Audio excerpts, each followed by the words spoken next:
Welcome to the Straight Talk on Fleet podcast with Aaron Gilchrist. Each week, Aaron will be breaking down fleet management, trying to cut through the noise and get down to the real issues safety and operations leaders are struggling with every day. The goal will be to get to the bottom of how leaders can break down these silos of information, accelerate change management, how to use real-time, accurate data to drive massive efficiencies across fleet-focused business processes, and to elevate people's careers with emerging best practices. Now it's time for the Straight Talk on Fleet. We are back for, let's see, this is episode 66, which is crazy, of the Straight Talk on Fleet. I am Aaron Gilchrist, your host here. I serve as the VP of Fleet Evangelism, don't laugh, at IntelliShift. I get to do that because I'm a longtime fleet director. I have a passion for, as many of you know, safety, efficiency, sustainability, and I just aim to bring my experience here to generate conversation and community and help people like me, other fleet leaders and safety and operations leaders elevate their career. So that's what we're doing here on Straight Talk on Fleet. And I'm super excited today to introduce our guest, Josh. Josh, welcome. Thank you for being with us today. Thank you so much, Aaron. I'm looking forward to this conversation and have been for weeks. Me too. So Josh serves as the CEO at Windy City Equipment Services, but he's also an author, a speaker. He's a coach, which I'm excited to hear a little bit more about. And he's the host of Everything They Don't Tell You podcast. So Josh, let's just start with the basics. Tell us who you are, what WCE does, maybe how you're doing things a little bit differently. And then what I'd love to hear about is sort of what keeps you fired up with everything that you're juggling. Yeah, absolutely. Well, that's a lot in one. I'll do my best, Aaron. Sure. So my name is Josh Zolin. I'm the CEO of Windy City Equipment Service. We are commercial HVAC, refrigeration, and kitchen equipment repair vendor provider. Also doing install and preventative maintenance and that kind of stuff. Currently operating in 3 branches: Phoenix, Arizona, Tucson, Arizona, and Houston, Texas. I've been doing this now for about, what year is it? I want to say about 17 2025, years. my friend. Yeah, it's 16 or 17 years now. And did not start as the CEO. Obviously, I started as a technician running calls in the field, actually fixing the equipment. So I am from the roots of a mechanic, and that's kind of how I applied my problem solving to running and growing a business. Awesome. We've always done things a little bit differently. I'll be transparent. When I came on to the business, I was in my early 20s. I had a younger mindset, especially compared to a lot of the other companies in this industry, and that put us in an advantage from a technical standpoint, right? I was always looking at the next technology to implement, the next technology to leverage, and how we can serve our customers better, how we can take care of our team better, all by intertwining our tech stack, if you will. So now finally we're in a day and age where that's starting to catch up. So I don't know how much longer it's going to be a differentiator for us, but a lot of stuff coming down the pipeline with AI and stuff like that. I don't know if we'll have time to tackle that beast today. Next time.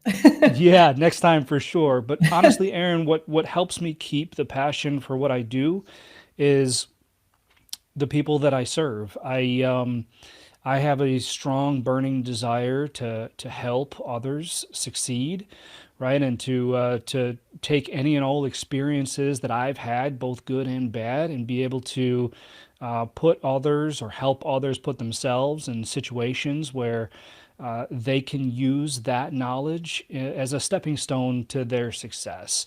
Whether that's my customers, whether that's my employees, whether that's my family, or whether that's, just anybody off the street who sends me a LinkedIn message asking to grab coffee.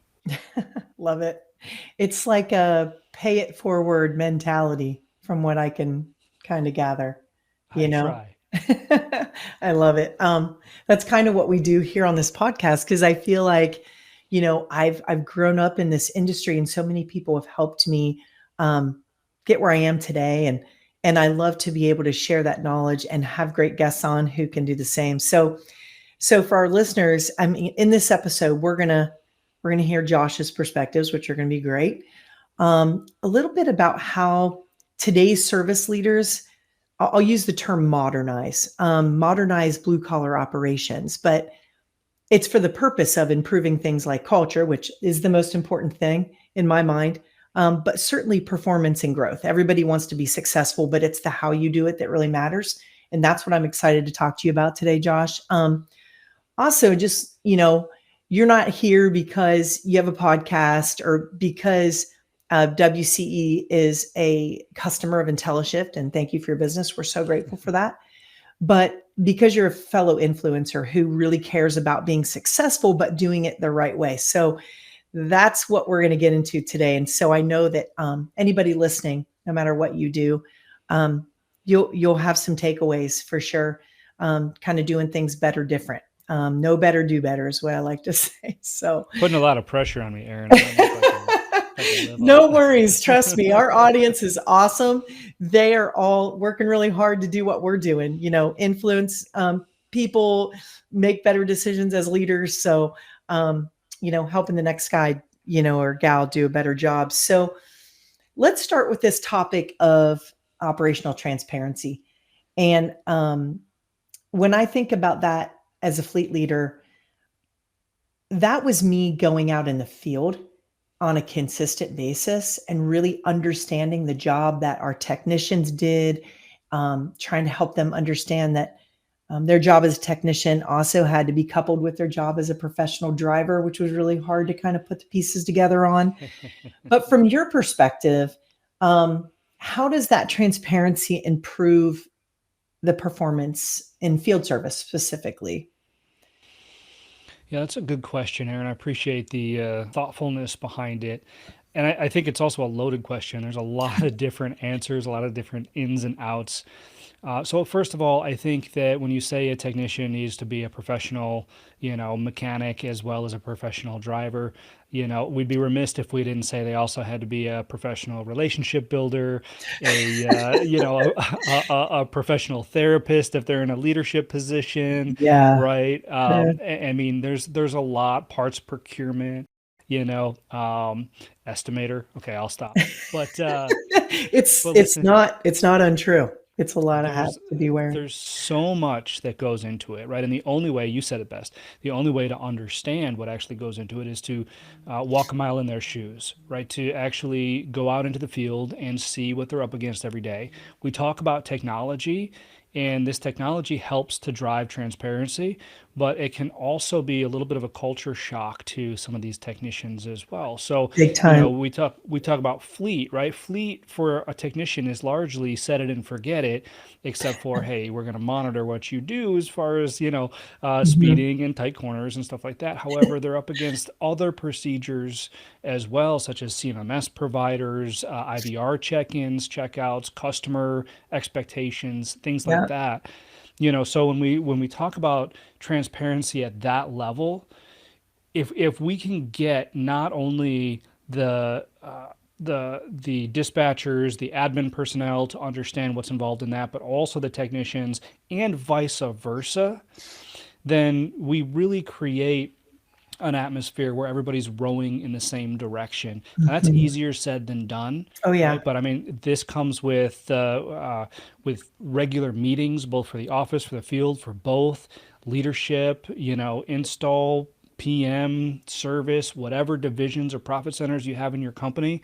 I know that meetings are expensive, but you can't put a price on getting everybody on the same page and Oh, cascading this transparency throughout the organization. Does that I answer your couldn't agree question? more. Oh, it does. I mean, Okay. it really highlights the importance of it as well. I think, something I used to do is, I hate the word supplier, but for today's purpose, I'll say supplier. I think of them as more like partners, or at least they should be.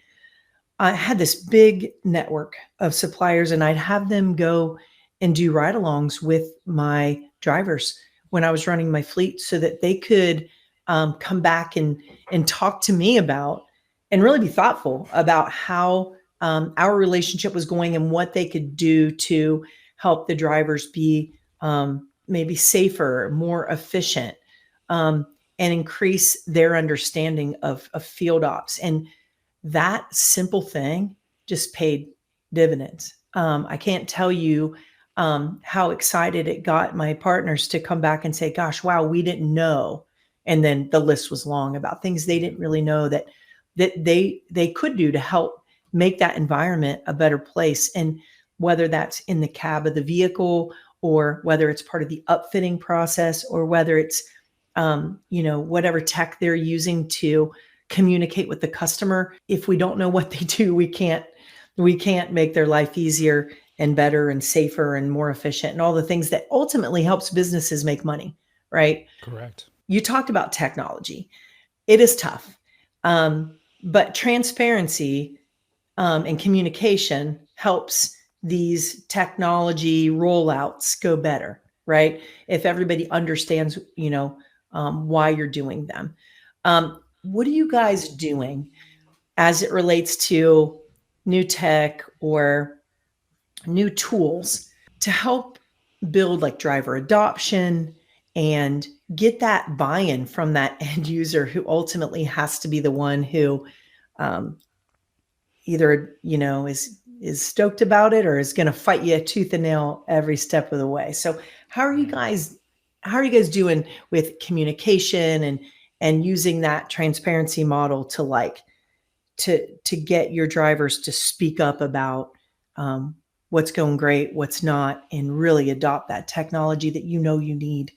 Yeah, good question. I'm glad you asked. So, two very specific things, WIFM and ownership, and I'll explain what those are. So, I love WIFM it. is an acronym for what's in it for me, Yes. right? You have to bridge the gap between what it is that you're implementing and why it is you're implementing it, but that why needs to include what it's going to do for who you're asking to adopt it. Yeah. Right. And so this is very important. You have to be very clear, right? Because if you leave any room for ambiguity or confusion, then people will start to come to their own conclusions. They'll make their own assumptions. And if they're not in line with why you actually did it, then it's gonna be hard for them to want to adopt it. Yeah. 100%.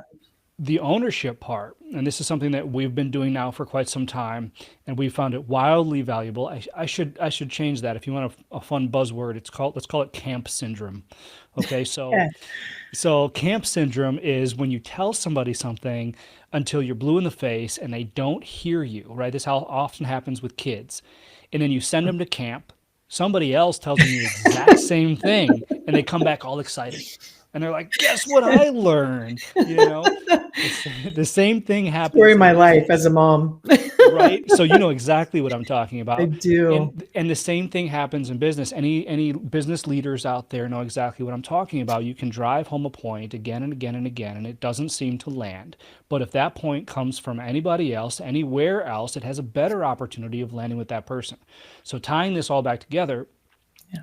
what we've done is we've created almost committees or communities within our organization that allow a certain subset of team members. In this case, when we talk about adoption, let's call it our tech team, right? So we get 3 or 4 of our technicians who we know are stoked about new technology, and they just have that trigger in them, right? And they love to play with it. They love to poke holes in it. They love to evolve it, right? So we deploy whatever it is that we're trying to get adopted to them, let them manipulate it, let them get comfortable with it, let them understand and see the value in it, and then let them become the advocates to the rest of the company. So it's not coming from me, it's coming from their peers as Makes to why perfect it's so sense. important that we adopt and we implement the technology at hand. Those two things have completely transformed the way that technology is adopted in our organization.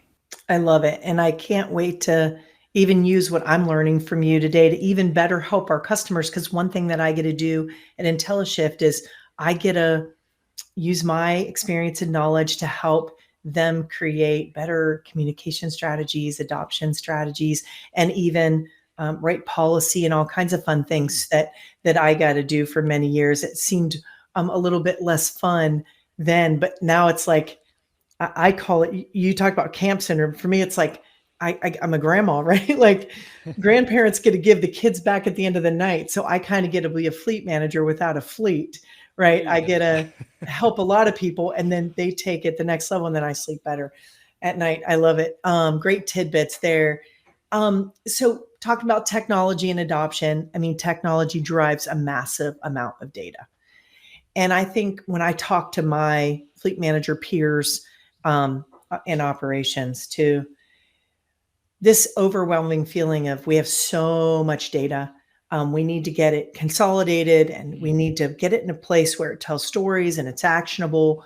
So, talk a little bit about um, how you're using sort of data driven decision makings to scale your operation, or whatever it's helping you do. I know scaling your service operation is one thing, but data driven decision making helps in all kinds of business areas and business unit and business function. So, talk about how that's working for you, what you're doing with all the Yeah, data. no, I appreciate that. And my COO says it the best, right? Whenever we talk about data and KPIs and graphs and statistics and reports and all this stuff, he has two magic words. So what? What's And it what telling he's you? What's it right. telling us? And what he's saying is what can we actually do with this? How is this actionable to us? And so, it's led us to an important distinction, right, between leading metrics and lagging metrics. And for those who don't know the difference, lagging metrics are things that happened in the past. You have no influence over them. You can see trends, so you can hopefully Mhm. change that in the future, but you can't really change them. Leading metrics are exactly the opposite. They are what lead to the trends that you want to see. So a lagging metric might be profitability or revenue. You don't have a crystal ball. You can't see into the future, but you can do things to drive that, right? You can track how many times you picked up the phone to call a client. You can track, how many times you followed up on a work order to ensure quality service.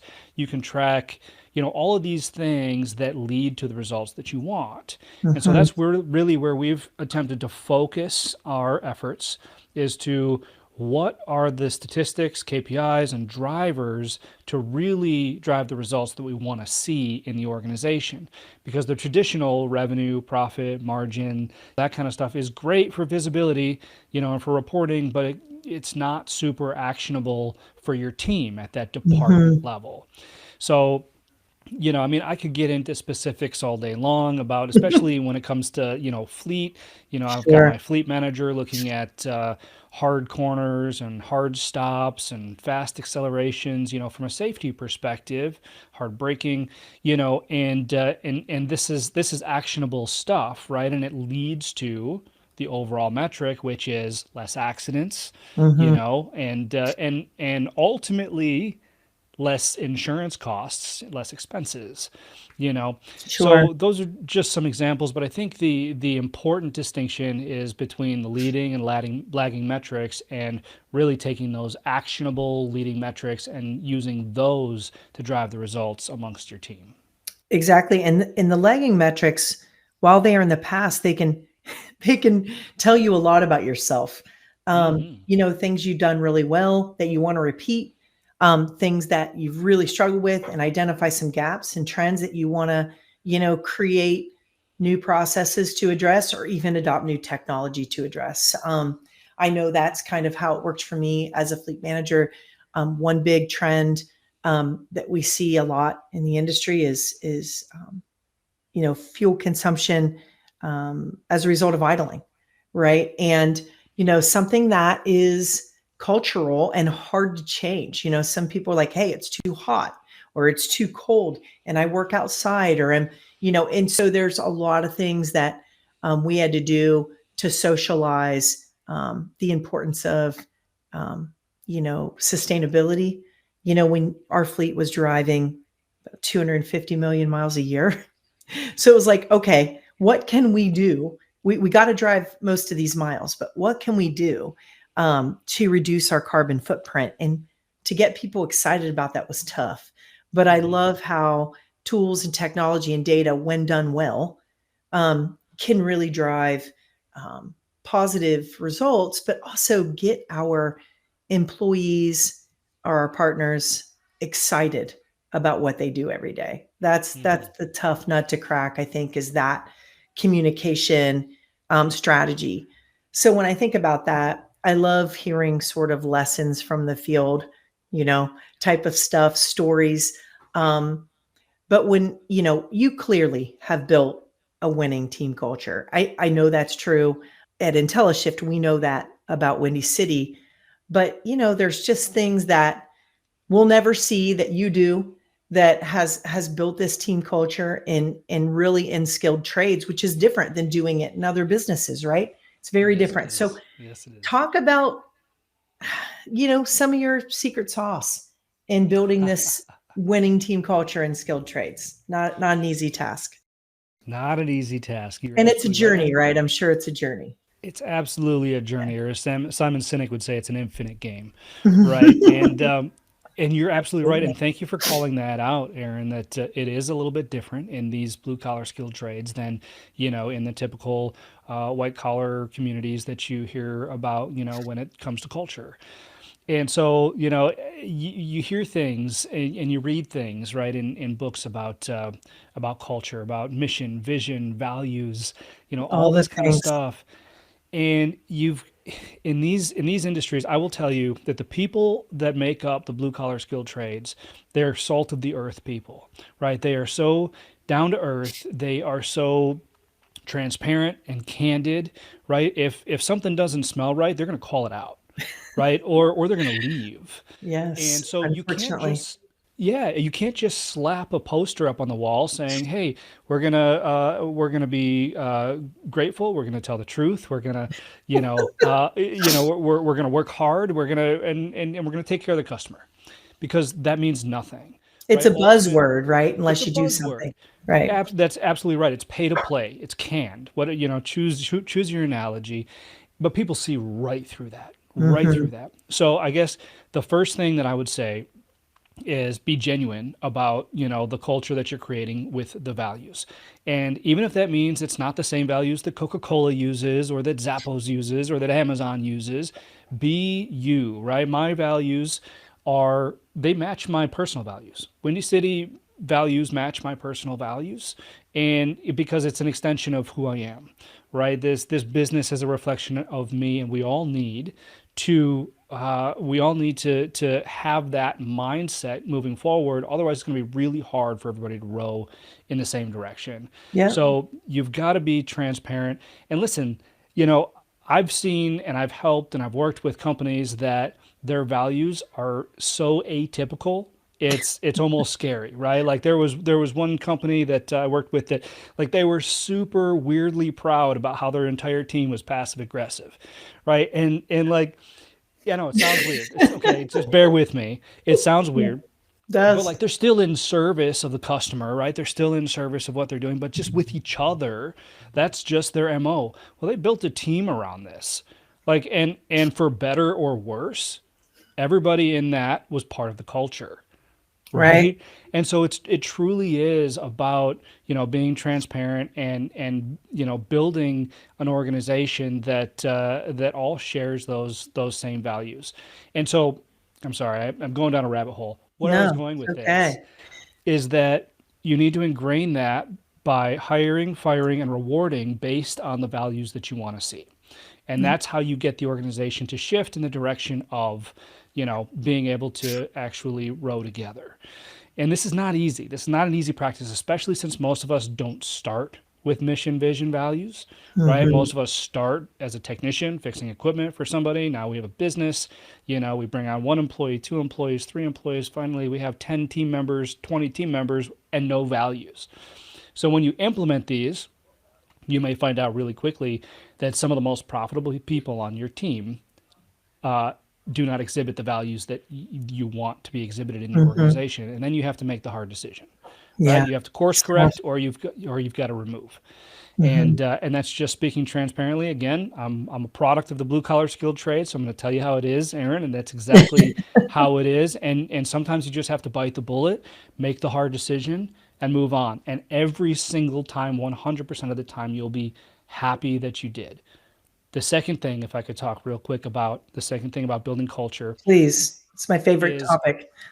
Yeah, no, and you know what? Mine too, because it's so challenging, Oh, right? it's And hard, but it's it possible. it really is. It definitely is possible. It is difficult. That's why a million books have been written on the topic, and all of them say something different. But Hmm. one thing that I found that is a common ground that helps everybody come together is personal development, right? Especially if you're in a company that values growth. If you're building a culture that's based on growth, the people in it naturally want to grow. So when you provide them the materials to do that, when you are willing as a leader to coach them through that, then you've got a team member for life. And I've seen this across multiple organizations, including my own.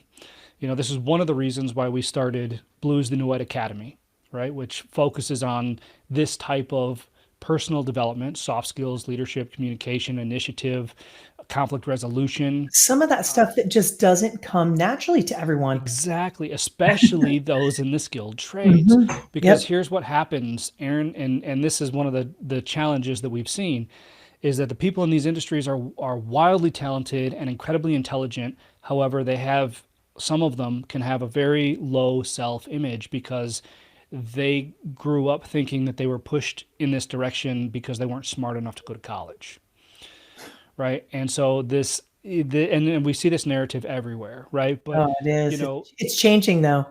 it Just is changing. It's amazing. absolutely changing, and that's why this type of development is so important, right? To help these individuals understand that what they do is valuable, and they can be leaders inside their organization because at the end of the day, it's all about influence, right? It It's just a is. question of what direction you're influencing those around you.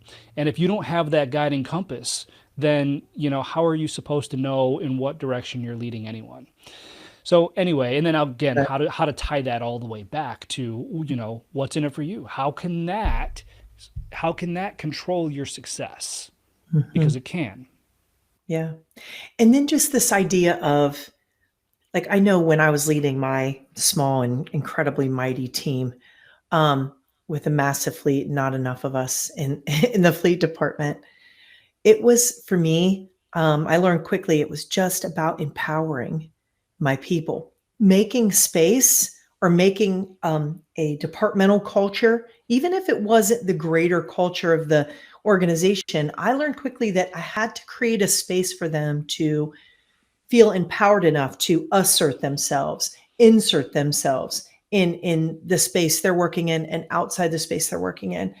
We had our own mission and vision for our fleet department, and it was all based around safety, of course, and efficiency, and eventually sustainability, and getting our heads wrapped around how we could influence that.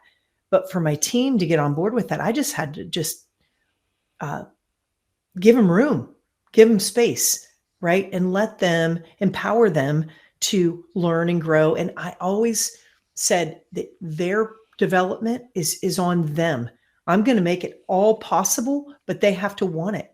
And that's how you see those leaders sort of rise out of your workforce, is those who say, okay, Josh, you're making this available for me, and actually I'm going to take advantage of it.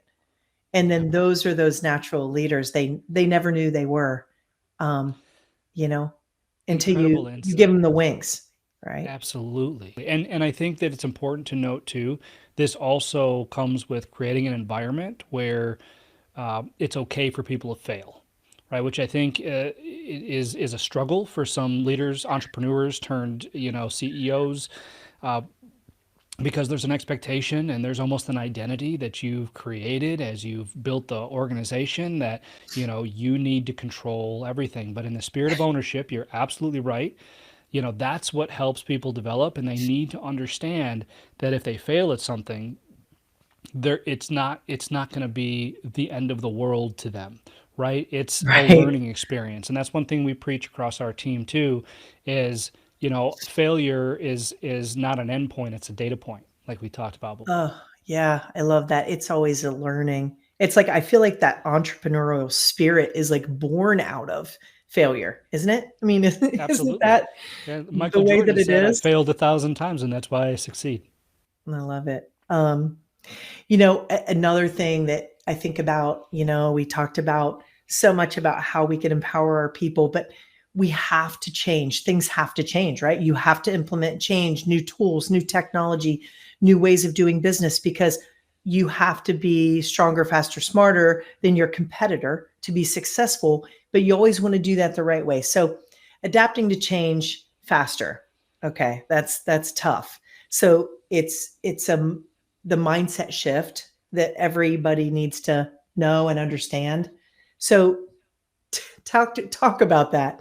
I know that's something that you've had to do and adapt to is change yourself with your organization and its growth, the change in the culture, the new tools and technology. So talk a little bit about that mindset shift and adapting to change. And I want to say adapting to change faster, because it's Yeah, adapting to change is one thing, but doing it faster is different. So talk about that a little bit. I love your question, Aaron. I really love them. I actually, so I do keynotes around the country, and this is one of the topics I talk about. One of my common keynotes that I do is called "Adapt or Die: The Evolution of Change," Okay, and I've got to hear that. it's a good one, I hear it. and it speaks exactly to this. And so, a couple of things that I'll say is, number one, speed is the currency of business. Okay, so when we talk about what propels businesses forward, especially small companies, because they're agile and they have the ability to move quickly, Mhm. it's speed. And the same is true whenever you're adapting to anything. There's that Stoic saying, I don't remember if it was Socrates or Seneca, that said the only constant is change, Yeah, of right? course. And it nothing is more true than that, because every single, listen, I live my life by a very specific philosophy. It's, what if this moment only exists to get me to the next one? And every moment of my life, right? And the same is true in business. We have to be willing to accept what's to come, even if it's not what we expect. Hmm. And that, at the end of the day, is the whole premise around adapting and changing, because there's nothing more dangerous than somebody saying, well, this is going to work because this is the way we've always done it, right? Tell that to Famous last ChatGPT. words, really. Exactly. I love that. I think the struggle that, I work with our customers, like I mentioned a lot, and on change management. And it is so tough. And I always talk about the fact that, we need these tools, we need the technology, we need the data, we need all these things to be successful. But every time I hear someone say, when they're talking about change management, they're like, well, safety is a priority.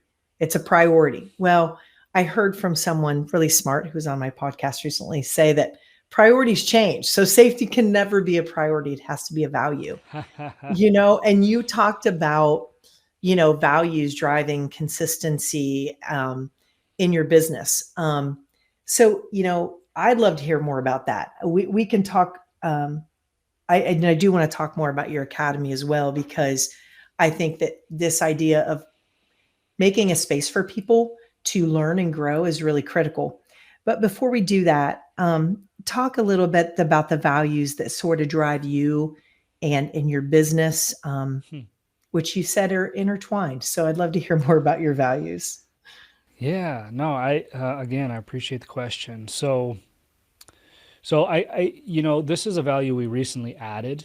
I'll get to the other values in a minute, but we added this one to provide balance, and this is something that I truly try to live by every single day, and it's enjoy the journey.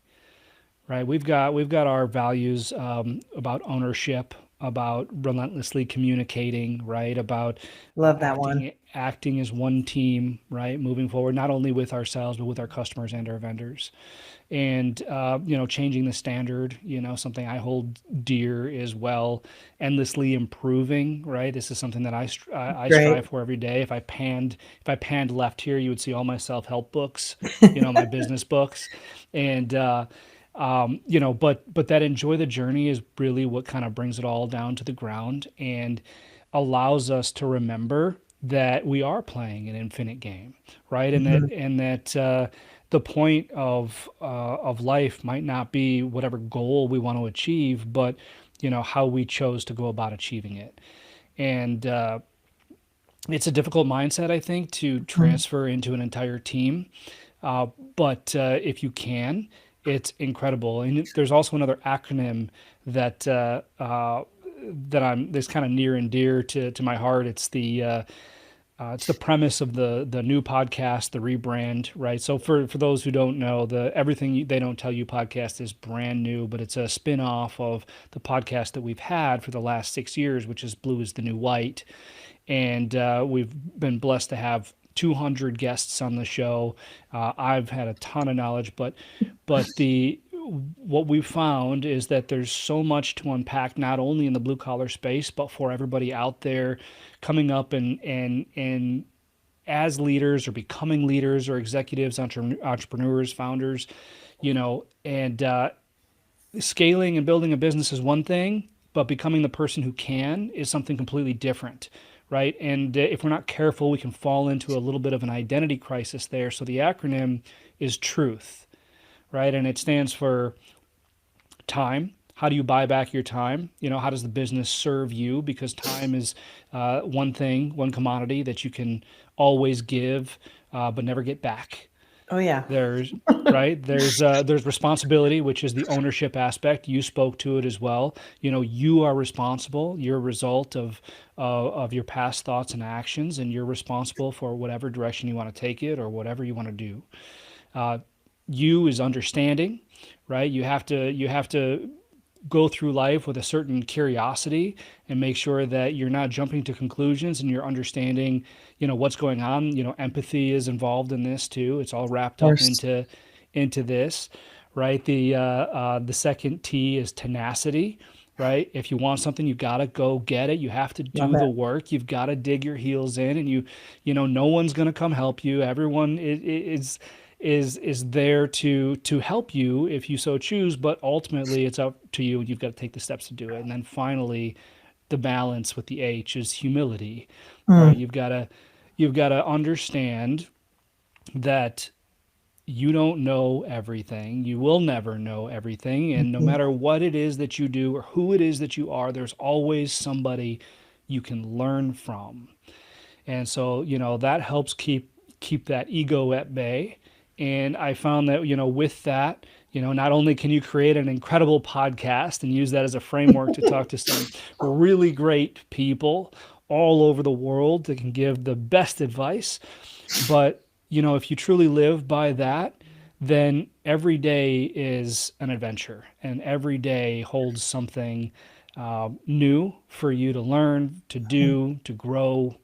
And it's all part of enjoying the journey. Man, I'm excited for the rebrand, the new podcast. If there are people listening today that haven't learned something about this idea of, we talked about modernized leadership, if people listening haven't heard messages that can point them in a direction of modern leadership for the blue collar industry or any industry, then they weren't listening. Talking about communication, technology, data, adapting to change. It's all boils down to, wow, if you do these things, I wanted to get to retention strategies, but we're running out of time. But gosh, all those things are key ingredients to retaining the people you have. And then, I grew up in a blue collar environment. My dad was a master electrician, and people came to work for him because they liked him. And then his people told other people, hey, you want to come to work for Dan. So word of mouth in this industry is critical. So, it's not just about retaining the people you have. It's about them going out and talking positively about their work experience and their work life experience. And all of a sudden now you're not dealing with the shortages that everybody else is. in Yeah. this environment, right? Can I say one thing on retention? And I've got Please. time too, by the way, if you've got time. This is the last meeting of the day, so I'm good if you're good. Me too. But but Yes. one of the things I challenge people on, especially when I give my talks and speeches and stuff, I ask the audience, I poll the audience. I say, how many recruiters do you have on staff? Like, how many recruiters do you employ? So I'll ask you the question, Aaron, how many recruiters do you employ? Does your company employ? None? Okay, No. that's the answer I usually get. Maybe one, Yeah. maybe some people say one, some Yeah. people, most people say none, and I'll say my next question is how many employees do you have? So how many employees does IntelliShift have? About 150. Okay, so you have 150 recruiters on your team.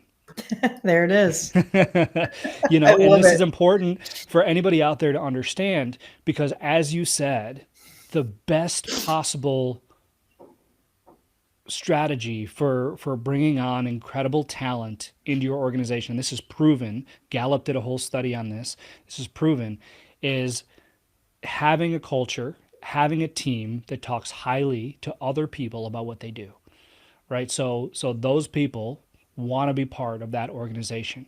Everybody on your team is the best recruiter that you'll ever have. Yeah, it's spot on. And I feel like every time I talk to customers about, how they're going to build safety culture, what I talk to them about is this idea of if you think that implementing tools and technology that's going to help save lives is going to make people leave, that's your fault because you're not talking about it the right way, right? Yeah. Building culture is about getting everybody on the same page and understanding that the vehicle is probably the most dangerous tool. I don't care what industry you're in. The vehicle is the most dangerous tool you'll ever hand somebody. And a lot of companies don't train people on how to, somebody came out of a Honda Accord and now they're in a cargo van or a work truck. It's a totally different environment, right? And so, the other piece of culture is not just getting everybody, beaten to the same tune or, riding in your taxi. It's all about them believing that you care about them getting home safely every day. Like they believe you when you say that. They believe that you care. And most businesses probably do. They just really suck at showing it, right? And that's the Yes. difference between a healthy culture and an unhealthy culture. Hmm. And when we talk about retention strategies, culture is the number one way to build retention, but it's also the number one way to attract new talent, right? Yeah. Respect, I think some of the things that you've talked about is, you practice what you preach, right? And that shows Mm-hmm. people that you care and that you respect them. You talked about clear communication. When people believe you and they know what you're saying is true and you're being clear and concise with your communication, that's huge. But the collaboration piece, I mean, I love the fact that you guys are putting your champions um, out there and having them test the new stuff first and shooting all the holes in it because they're actually doing it. Mm-hmm. They're doing it every single day. And I know that, you coming from a technician background has got to help too, right? Where It they've does. been, you've walked in their shoes. That's got to help build that collaboration too, I'm It guessing. does. It absolutely does. I mean, there's an element of that I think that made it easier, but that's not to say that anyone who hasn't walked in those shoes can't do an impeccable job as well. And if anybody wants any like a little tip, this is something that worked for us, right? On not making safety feel like such a homework assignment, right? You know what I'm talking Yep, about. I do. I And do. we have a badge that we've made, Christian made in our organization. It says protect your life, your family, and your business. And really what it does is it serves as a reminder that, if you come at this just from a business standpoint, you're going to get hurt. It's going to cost money. And, You're dead in the all that water right there. yeah, it's not going to land. And then even taking it a step further, because I know that a lot of us do this, and we say, okay, well, we're going to protect you. This is about you, right? That what's in it for me. Hmm. But take it one more step and remind people that you're protecting their family, right? Really paint a picture of what their family would do if they lost them, right? And come at it from that Mm, perspective.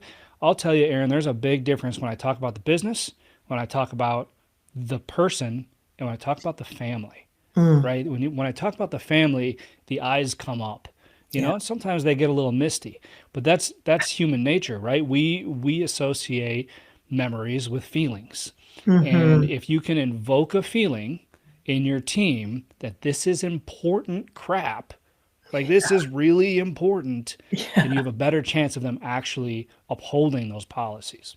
Yeah, I love it. Wow. I mean, the truth acronym, gosh, that can be applied in every area of business. Gosh, I think everything you shared today can. I hope that we're going to have a chance to talk more. At some point, I'm sure we will. Um, but I'd love to end with, if there's, I hate this question, but it's also a good question. It's like if there's one thing that a business owner or entrepreneur or a leader of people in the trades, if there's just one thing they could take away and do differently right now, not that it'd be not something, doesn't have to be something easy, but something that they could take away today, maybe that you learned the hard way, that you could share as like this sort of final tidbit about bringing people along. I mean, that's the most important thing in business is people. So, if there's one takeaway, not that they shouldn't have 100 from today's podcast, but one piece of advice or one key takeaway that they could do that would help them be better with their people, with their bread and butter, which is their people. What would that be? It's a good question. So one of my favorite quotes from The Art of War, I'm going to butcher it because I don't know it word for word, but it's something like the best leaders are the ones who are able to influence 1,000 people, and those same people will say, "Look, we did it ourselves." Oh, love that. And and I think at the end of the day, what I'm trying to say is it's not about you. It was never about you. You're not a leader because you are the most capable. You're not a leader because you are the smartest or you are the best or you are the strongest. None of that. You're a leader because you're able to put others first. And I think that's often forgotten, and not out of malice, right? But out of just human nature. It's our Mhm. it's in our nature to care, about ourselves. You walk past a mirror, what do you hide your face, or do you take a quick look? I mean, listen, let's be honest. Yeah. But it can translate onto a much larger scale when you're running an organization and you're responsible for 50 families, 100 families, 1,000 families, you Hmm. know, and you've got to remember that, whatever story you're telling yourself about what it means for you to succeed, every single person that you're leading has the same story, not the same exact step-by-step story, but a story. Hmm. And so, your objective is to help each and every one of those people live that story Yeah. and leave something behind. So that's what I love I it. would say. It's not easy, and I don't know how actionable it is, but I guess just remember that it's not about you. Yeah. I mean, and I think if you think about it's not about you, then, we're back where we started at the beginning of this conversation, which is really about getting out there and understanding what it's like to do the work that, you're imposing on people with the business that you manage, run, whatever. So, Josh, gosh, I could talk to you all day. Definitely do this again.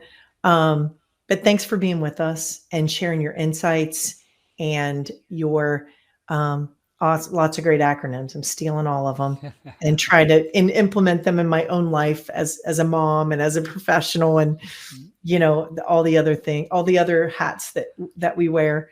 But great insights. And so thank you for your time today. I super appreciate it. Thank you very much, Aaron. This has been fantastic. Do you mind if I tell people where they can get a hold of me? I'd love that. Let's do it. Yeah, I'm an open book. So you can find me on social media anywhere at Josh Zolin, just my first and last name, at Josh Zolin, all the major platforms. Windy City Equipment, WCEcommercial.com, WCEcommercial.com, really simple. And then the Academy, Blue is the New White Academy, is the acronym BITNW Academy, BITNW .academy.